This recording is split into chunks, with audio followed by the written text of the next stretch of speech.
Welcome back. We're here with Kizzy from Unique Phlebotomist and Bawse Scrubs. Kizzy, how are you? I'm good. How are you? Good. Thank you for coming on the podcast. It's been a little bit trying to get it together, Yes, it so has. Yes, yeah. thank you. No problem. So can you tell us, what does a phlebotomist do?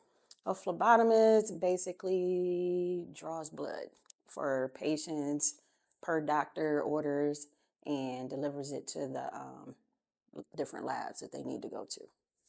And, with you being a traveling hmm phlebotomist, what advantages does that bring when a phlebotomist travels to you? Flexible schedule more. You really not having no one as far as supervisors breathing down your neck.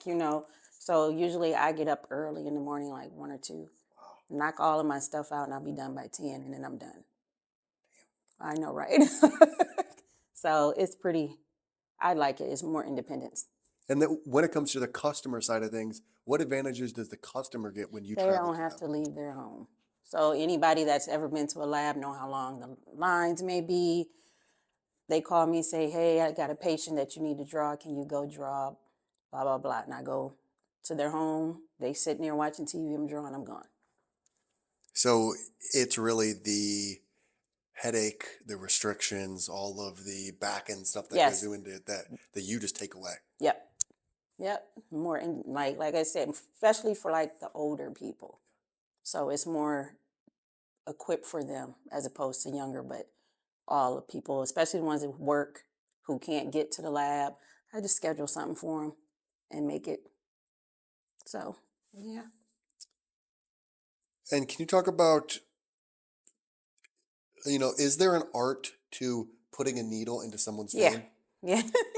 You just can't poke them. So it's a skill. It's like a technique that you have to go to school for. So it's not something that somebody can just wake up and be like, you know what, I'm gonna go draw blood tomorrow. So no, you have to know what, veins to draw, where not to draw. Make sure you don't hit an artery and stuff like that. So it is a technique that you have to learn. And I think we've all experienced someone putting in Yep. a A needle bad into one. the wrong Yeah. place. A Yes. bad one. So yeah, it's a skill. I mean, it takes time to perfect it, but it's still a technique that you have to learn. And I also saw on your Facebook that someone can hire you for a gender reveal. Could hmm could you could you talk So about that? I am contracted and partnered with two companies, one called Sneak Peek and one called Peekaboo.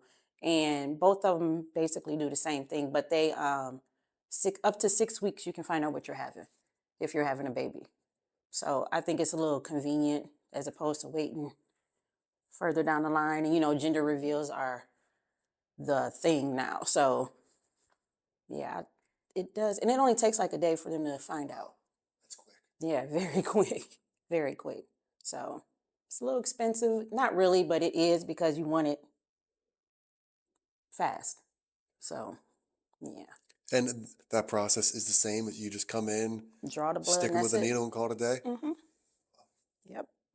And it's usually sometimes they're scared, but yeah. And do you have a technique when you're working with those people to calm their nerves if Mm-hmm. they are very, antsy? Usually I go in, I just be myself, but usually I kind of don't go in, kind of act like I'm just knowing everything. I just go in and kind of get on their level and talk to them and calm them down. Just keep talking to them. Sometimes I'm talking to them, drawing their blood, and they don't even know I'm done. So, it's just keeping them calm and distracted. And then now when it comes to Boss Scrubs, why is that something that you started? Ooh, boss scrub. Well, anybody that's in the medical field knows scrubs can have its different fabrics, its different ways they fit, and a lot of females, I should say, are shaped different. So the scrubs that I have are more equipped, more stretchy, they're more comfortable. You can wear them all the time, and it's more convenient as opposed to going trying to find the right fabric to match this or trying to find the ones that you might have had 2 years ago. So And is that something like that really separates your scrubs from others? Is that stretchiness? Is that ability yes, to? because I really looked for that stretchiness when I collaborated with my vendor, and I'm like, I need this type of material. So I went and found like a old pair of scrubs that I had, that the material that I had, and I said, this is what I need for my scrubs. So I love it. And I think it obviously fits very well with your other businesses. they all And, you know, coincide, yes. and I'm going to guess that's something that you did on purpose. Have started one, then you're like, what other needs can I fill? Yes, yes, I did. So, and then also with the scrubs, I have the scrub caps. So, yes, and then I'm working on the Crocs. So it's like a whole bunch of stuff I'm working on, but yeah, it all goes into, it doesn't necessarily have to just be for phlebotomists. Scrubs are for everybody. So, I have one more question for you. okay. If you could have dinner with two people, one person from the past Mm. and one person from the present, who would it be and why? Person from the past, don't have to be famous. Nope. It can be anyone. It would have to be my dad, because he died when I was 19.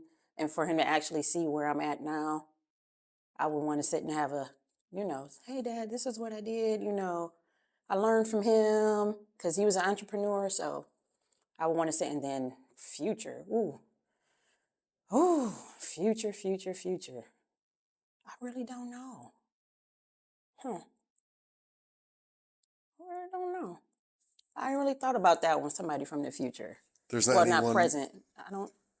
There's not anyone like that comes to mind. Like you're like, I really want to sit with this entrepreneur. I really want to sit with this person. You know what? Entrepreneur wise, I do want to sit with oh God, what is his name? He's on Shark Tank. Mm, mm, mm, mm, mm, mm, mm. What is his name? Is it Kevin Damon. O'Leary? Damon. Okay. Yeah, I want to sit with him and kind of pick his brain on some things, because he has a blueprint. He started off just selling stuff out in the streets, and so that's one person I would want to sit down with. I love it. Well, Kizzy, those are the questions I have for you. How can people find you? And what is one thing you want to leave people with? I want to leave people with phlebotomy. For me, is just not drawing blood; it's a passion. So when I graduated in 2004 from doing it, at first I'm like, oh, it's just something to do. But as it kept going and I started really meditating and praying, and God said, this is for you.